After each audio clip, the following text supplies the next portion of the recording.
All right, welcome to the Neuralink show and tell. So we've got an amazing amount of new developments to share with you that I think are incredibly exciting, as well as tell you about the future of what we're planning to do here. It's and now this is meant to be a technical podcast, or sort of like a. I'm going to provide an overall summary, and then we're going to have a number of members of the Neuralink team come in and give a deep technical overview of the various areas. So yeah, so let me move forward with the overall summary. Now, some of the things I'm going to say are things if you've been following Neuralink, you've already heard before, but for a lot of people out there, they've no idea what Neuralink does, and so I'll be a little bit repetitive of things you may already know, but that others do not. So, the overarching goal of Neuralink is to create ultimately a whole brain interface. So a generalized input-output device that, in the long term, literally could interface with every aspect of your brain, and in the short term, can interface with any given section of your brain and solve a tremendous number of things that cause debilitating issues for people. So, so our long-term is, I'll talk a little bit about our long-term goal. It's going to sound a little esoteric, but it was actually the sort of my prime motivation, which was, what do we do about AI? Like, what do we do about artificial general intelligence? If we have digital superintelligence that's just much smarter than any human, how do we mitigate that risk? At a species level, how do we mitigate that risk? And then even in a benign scenario where the AI is very, very benevolent, then how do we even go along for the ride? How do we participate? And the conclusion, the thing that the biggest limitation in going along for the ride and in aligning AI, I think, is the bandwidth, the how quickly you can interact with the computer. So we are all already cyborgs in a way, in that your phone and your computer are extensions of yourself. And I'm sure you found, like, if you leave your phone behind, you end up tapping your pockets, and it's like having missing limb syndrome. Like, where the phone is leaving your phone behind is kind of like a missing limb at this point. You're so used to interfacing with it. You're so used to being a de facto cyborg. So what's the limitation on a phone or a laptop? The limitation is the rate at which you can receive and send information, especially the speed with which you can send information. So if you're interacting with a phone, it's limited by the speed at which you can move your thumbs, or the speed at which you can talk into your phone. This is an extremely low data rate. Maybe it's like 10, optimistically 100 bits per second, but a computer can communicate at gigabits, terabits per second. So this is the fundamental limitation that I think we need to address to mitigate the long-term risk of artificial intelligence, and also just go along for the ride. And yeah. So, but like I said, that's an esoteric explanation that I think will appeal to a niche audience, some of whom may be here. And that's a very difficult problem. So even if we do not succeed with that problem, I think we are confident at this point that we will succeed at it's solving many brain injury issues, spine injury issues along the way. So yeah. So anyways. So actually we have Justin Roiland in the audience. This is Hi, Justin. So it's a little Rick and Morty reference here. This great Rick and Morty episode about intelligence enhancement of your dog, and what's the worst that could happen? So anyway, Rick and Morty, I recommend it. So you want to be able to read the signals from the brain. You want to be able to write the signals. You want to be able to ultimately do that for the entire brain, and then also extend that to communicating to the rest of your nervous system if you have a sort of a severed spinal cord or neck. So now this video is now 18 months old. So this is Pager, who is playing monkey mind pong. So this is Pager has a Neuralink implant in this video, and the thing that's interesting is that you can't even see the neural implant. So we've miniaturized the neural implant to the point where it matches the thickness of the skull that is removed. So it's essentially it's sort of like having an Apple Watch or a Fitbit, replacing a piece of skull with like a smartwatch, for lack of a better analogy. So you can see, he looks he's normal. And I think that's pretty important. If you have a Neuralink device, like I could have a Neuralink device implanted right now, and you wouldn't, you wouldn't even know. I mean, hypothetically,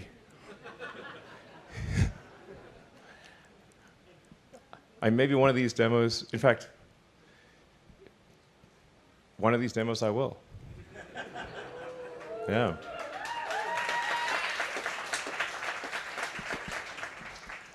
So anyway, so here's first of all, it's kind of wild. Hey, monkeys can play Pong. They can actually play Pong if you give them a joystick. So Pedro first learned to play Pong with a joystick. So I'm like, that was novel. It's like I didn't know monkeys could play Pong, but they can. And then so we first trained Pedro to play Pong with a joystick. Then we took the joystick away and have the Neuralink, and now he's playing telepathic video games essentially. So what we've been doing since then is we've been on the very difficult journey from prototype to product, and I've often said that prototypes are easy. Production is hard. It's really, I'd say, 100 to 1,000 times harder to go from a prototype to a device that is safe, reliable, works under a wide range of circumstances, is affordable, and done at scale. It's insanely difficult. There's an old saying that that it's 1% inspiration, 99% perspiration, but I think it might be 99.9% perspiration. The best example I could give of an idea being easy, but the execution being hard, is going to the moon. It's the idea of going to the moon, easy. Going to the moon, very hard. So, we've been working hard to be ready for our first human. And obviously, we want to be extremely careful and certain that it will work well before putting a device in a human. But we've submitted, I think, most of our paperwork to the FDA, and we think probably in about 6 months we should be able to have our first Neuralink in a human. So.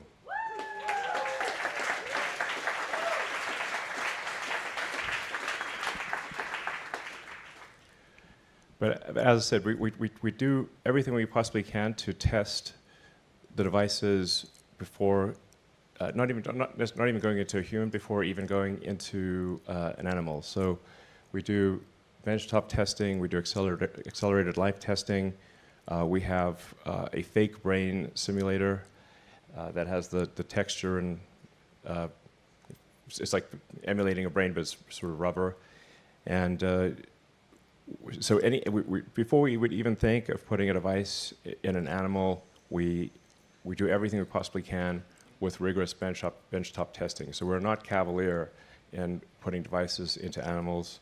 We're extremely careful, and we always want the device, whenever we do the implant, if it's in a sheep or a pig or monkey, to be confirmatory, not exploratory, so that we've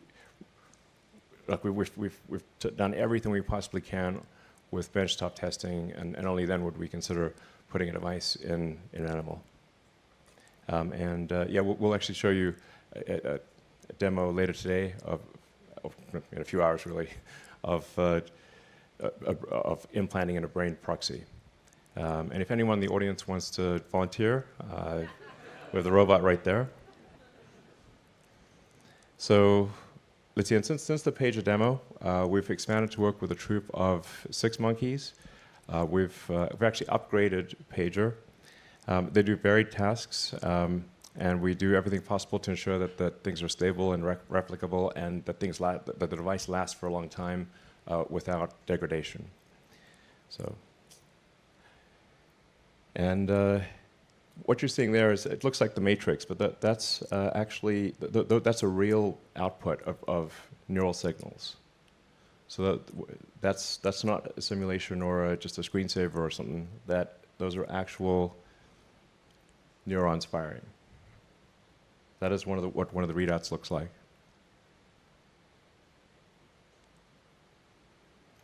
And here you can see Sake, it's one of our other monkeys, typing on a keyboard. Now this is telepathic typing. So to be clear, he's not actually using a keyboard. He's moving the cursor with his mind to the highlighted key. Now technically, we can't actually spell, and so I don't want to oversell this thing, because that's the next version. But what's really cool here is Sake the monkey is moving the mouse cursor using just his mind, moving the cursor around to the highlighted key, and then spelling out what we want to spell. But and then so this is something that could be used for somebody who's say quadriplegic or tetraplegic human. Even before we make the spinal cord stuff work, is being able to control a mouse cursor, control a phone, and we're confident that someone who has basically no other interface to the outside world would be able to control their phone better than someone who has working hands. So. Yeah.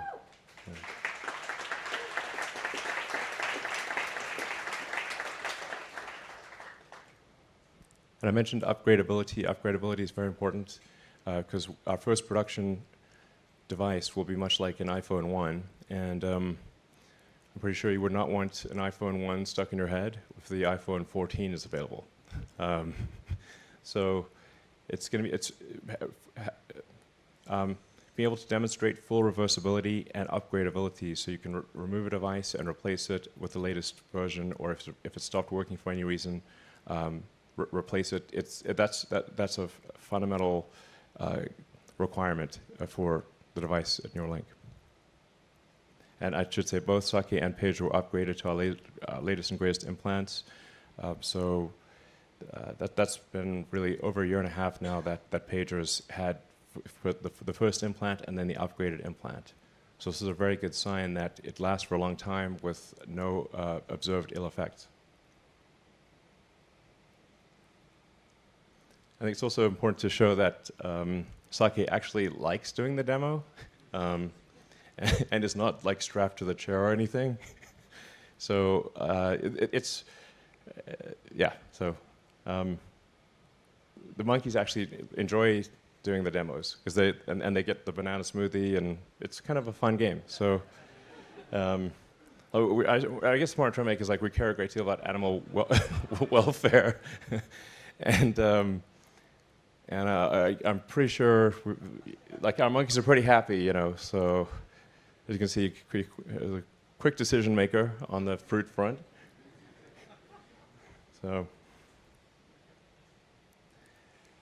So for the first two applications we're going to aim for in humans are restoring vision, and I think this is like notable in that even if someone has never had vision ever, like they were born blind, we believe we can still restore vision. Because the visual part of the cortex is still there. Yeah, even if they've never seen before, we're confident that they could see. And then the other application being in the motor cortex, where we would initially enable someone who has no ability, almost no ability to operate their muscles, you know, sort of like a sort of Stephen Hawking type situation, and enable them to operate their phone faster than someone who has working hands. But then obviously even better than that would be to bridge the connection. Take the signals from the motor cortex, and let's say somebody's got a broken neck, then bridging those signals to Neuralink devices located in the spinal cord. So we're confident there are no physical limitations to enabling full body functionality. I mean, as miraculous as it may sound,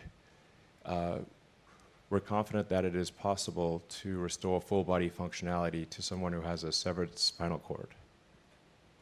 So, yeah.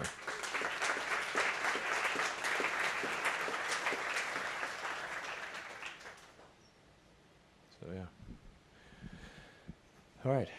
And then I want to emphasize again that the primary purpose of this update is recruiting.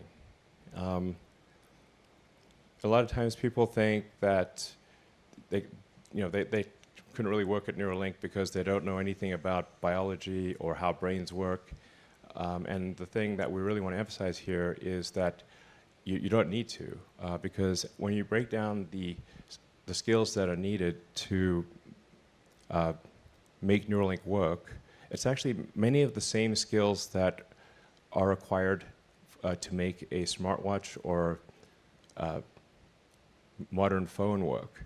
So it's sort of, software, batteries, radios, inductive charging, and as well as things that are specific to us, like animal care and clinical and regulatory matters. Obviously, machine learning, that phrase is used a lot. But we obviously need to interpret the signals from the brain, which is a biological neural net, and the best thing to interpret a biological neural net is a digital neural net. So this is, if there's one message I want to convey, it is that if you have expertise in creating advanced devices like watches and phones, computers, then your capabilities would be of great use in solving these important problems. That's more than anything the message I want to convey.